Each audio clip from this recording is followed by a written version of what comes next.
आशिक हुसैन तपेदार साहब के कलाम डेडिकेट है। ओ सुनाई तरह का आशिकन के लुटन के पासो आता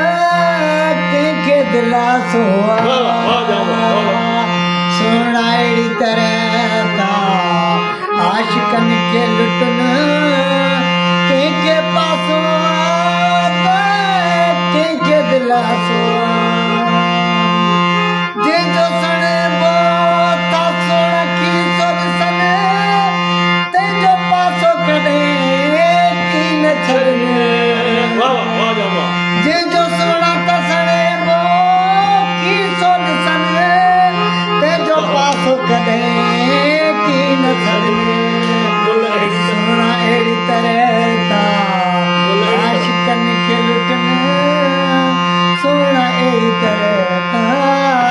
गुरु अहिड़ी तरह